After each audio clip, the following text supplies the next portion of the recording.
ಸ್ನೇಹಿತರೆ ನಮಸ್ಕಾರ. ಹಾಗೆ ಪ್ರಾಚಿ ರೆಸಿಪಿಗೆ ಸ್ವಾಗತ. ಇವತ್ತು ನಾನು ಸ್ಟೀಮ್ ಮಾಡಿರುವಂತಹ ಬಾಳೆಹಣ್ಣಿಂದ ಈ ಒಂದು ಸ್ವೀಟ್ನ ಮಾಡ್ಕೊಳ್ತಾ ಇದ್ದೀನಿ.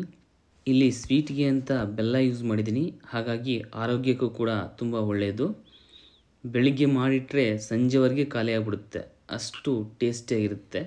ಸೊ ಹಾಗಾದರೆ ತಡ ಮಾಡೋದು ಬೇಡ, ಈ ಒಂದು ಸ್ಟೀಮ್ ಮಾಡಿರುವಂತಹ ಸ್ವೀಟ್ನ ಮಾಡೋ ವಿಧಾನ ಹೇಗೆ ಅಂತ ನೋಡ್ಕೊಂಡು ಬರೋಣ. ಮೊದಲಿಗೆ ನಾನಿಲ್ಲಿ 3 ಪಚ್ಚ ಬಾಳೆಹಣ್ಣನ್ನು ತಗೊಳ್ತಾ ಇದ್ದೀನಿ. ಇದರಲ್ಲಿ ಹಿಂದೆ ಮುಂದೆ ನೀಟಾಗಿ ಕಟ್ ಮಾಡಿ ನೋಡಿ ಈ ಥರ ಇಟ್ಕೊಳ್ತಾ ಇದ್ದೀನಿ. ಇದನ್ನು ಒಂದು ಪಾತ್ರೆಗೆ ನೀರು ಹಾಕಿ ಸ್ಟೀಮ್ ಮಾಡೋದಕ್ಕೆ ಇಟ್ಕೊಳ್ಳೋಣ. ನೀವು ಇಡ್ಲಿ ಬೇಯಿಸ್ತೀರಲ್ಲ ಆ ರೀತಿ ಬೇಯಿಸ್ಕೊಳ್ಬೇಕು. ಒಂದು ಪ್ಲೇಟ್ನ ಮುಚ್ಚಿ ಒಂದು 10ರಿಂದ 15 ನಿಮಿಷ ಸ್ಟೀಮ್ ಮಾಡ್ಕೊಳ್ಳೋಣ. ನೋಡಿ ಇವಾಗ ಆಗಿದೆ, ಸ್ಟೀಮ್ ಮಾಡಿ ಬಾಳೆಹಣ್ಣೆಲ್ಲ ಸ್ಟೀಮಲ್ಲಿ ಬೆಂದಿದೆ. ನೋಡಿ ಈ ರೀತಿ ಇದೆ. ಇದನ್ನು ಒಂದು ಬೌಲ್ಗೆ ಹಾಕೋಣ. ಸಿಪ್ಪೆನ ತೆಗೆದು ಒಂದು ಬೌಲ್ಗೆ ಹಾಕ್ಕೊಳ್ಬೇಕು. ಇಲ್ಲಿ 3 ಬಾಳೆಹಣ್ಣನ್ನು ಸ್ಟೀಮ್ ಮಾಡಿ ಇಟ್ಕೊಂಡಿದ್ದೆ, ಆ 3 ಬಾಳೆಹಣ್ಣನ್ನು ಕೂಡ ಸೇರಿಸ್ಕೊಳ್ತಾ ಇದ್ದೀನಿ.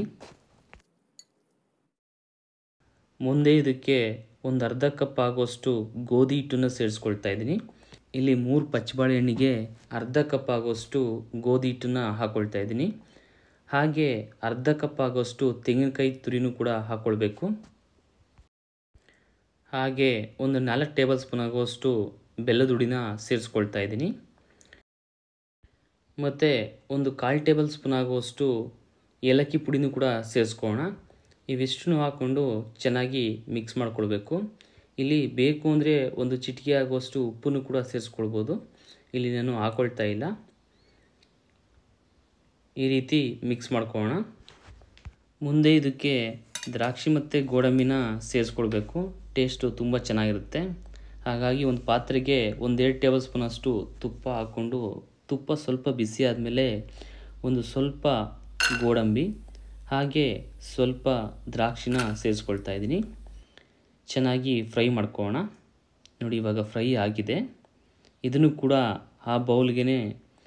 ಕೂಡ ಆ ಮಿಕ್ಸ್ ಮಾಡಿರುವಂತಹ ಬೌಲ್ಗೆ ಸೇರಿಸ್ಕೊಳ್ತಾ ಇದ್ದೀನಿ. ನೋಡಿ ಈ ರೀತಿ ಸೇರಿಸ್ಕೊಂಡು ಚೆನ್ನಾಗಿ ಮಿಕ್ಸ್ ಮಾಡ್ಕೊಳ್ಳೋಣ. ಈ ಸ್ವೀಟ್ನ ತಿನ್ನಬೇಕಾದ್ರೆ ಆ ತೆಂಗಿನಕಾಯಿ ಬಾಯಿಗೆ ಸಿಗ್ತಾ ಇದ್ದರೆ ಅದ್ರ ಮಜಾನೇ ಬೇರೆ, ಟೇಸ್ಟು ಸಖತ್ತಾಗಿರುತ್ತೆ. ಹಾಗಾಗಿ ತೆಂಗಿನಕಾಯಿ ತುಂಬಾ ಮುಖ್ಯವಾದದ್ದು ಈ ಒಂದು ಸ್ವೀಟ್ನಲ್ಲಿ. ಕೆಲವರು ಏನು ಮಾಡ್ತಾರೆ ಅಂದರೆ ತೆಂಗಿನಕಾಯಿನ ಬಿಡಿಸಿ ಮಿಕ್ಸಿಗೆ ಹಾಕಿ ರುಬ್ಬಿಡ್ತಾರೆ, ತುಂಬ ಪುಡಿ ಆಗಿಬಿಡುತ್ತೆ. ಆ ರೀತಿ ಮಾಡಬಾರ್ದು. ತೆಂಗಿನಕಾಯಿನ ತುರಿ ಮಣೇಲಿ ತುರ್ಕೊಂಡು ಹಾಕಬೇಕು, ಆವಾಗ ಟೇಸ್ಟು ಸಖತ್ತಾಗಿರುತ್ತೆ. ಇವಾಗ ಮಿಕ್ಸ್ ಮಾಡಿ ಆಗಿದೆ, ಶೇಪ್ ಕೊಟ್ಕೊಳ್ಳೋಣ. ನೋಡಿ ಈ ರೀತಿ ಬಾಳೆ ಎಲೆಗೆ ಸ್ವಲ್ಪ ಈ ಒಂದು ಮಿಕ್ಸ್ ಮಾಡಿರುವಂಥ ಪದಾರ್ಥನ ಹಾಕ್ಕೊಂಡು ಸ್ವಲ್ಪ ತಟ್ಕೊಳ್ಳೋಣ. ಹಾಗೆ ಈ ಬಾಳೆ ಎಲೆನ ನೋಡಿ ಈ ರೀತಿ ಮಡ್ಚ್ಕೊಳ್ಳೋಣ. ನೋಡಿ ಈ ಶೇಪಲ್ಲಿ ಇಟ್ಕೊಳ್ಬೇಕು. ಇದೇ ರೀತಿ ಇನ್ನೊಂದನ್ನು ಮಾಡ್ಕೊಳ್ಳೋಣ. ನಾನು ಆವಾಗಲೇ ಸ್ಪೂನಲ್ಲಿ ತಟ್ಕೊಂಡಿದ್ದೆ. ನೋಡಿ ಈ ರೀತಿ ಕೈಲಿ ತಟ್ಕೊಂಡ್ರೆ ತುಂಬ ಬೇಗ ಆಗುತ್ತೆ ಮತ್ತು ಚೆನ್ನಾಗಾಗುತ್ತೆ. ನೋಡಿ ಈ ರೀತಿ ಕೈಲಿ ಕೂಡ ತಟ್ಕೊಂಡು ಶೇಪ್ ಕೊಟ್ಕೊಳ್ಳೋಣ. ನೋಡಿ ಈ ರೀತಿ ನಾನು ಒಂದು 10ರಿಂದ 12 ಮಾಡ್ಕೊಂಡು ಇಟ್ಕೊಂಡಿದ್ದೀನಿ.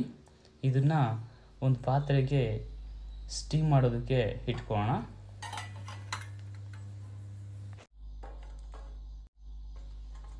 ಈ ಇಡ್ಲಿ ಬೇಯಿಸ್ತಿರಲ್ಲ ಹಾಗೆ ಬೇಯಿಸ್ಕೊಳ್ಬೇಕು.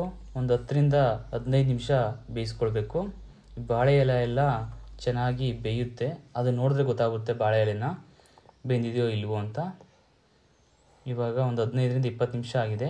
ನೋಡಿ ಈ ರೀತಿ ಬಾಳೆ ಎಲೆ ಚೆನ್ನಾಗಿ ಬೆಂದಿರುತ್ತೆ, ಅದರಿಂದ ಗೊತ್ತಾಗುತ್ತೆ ನಮಗೆ ಬೆಂದಿದೆಯೋ ಇಲ್ವೋ ಅಂತ. ಇವಾಗ ಒಂದನ್ನು ಓಪನ್ ಮಾಡಿ ತೋರಿಸ್ತೀನಿ ನೋಡಿ. ನೋಡಿ ಈ ರೀತಿ ನಿಧಾನವಾಗಿ ಓಪನ್ ಮಾಡ್ಕೊಳ್ಬೇಕು. ನೋಡಿ ಎಷ್ಟು ಚೆನ್ನಾಗಿದೆ.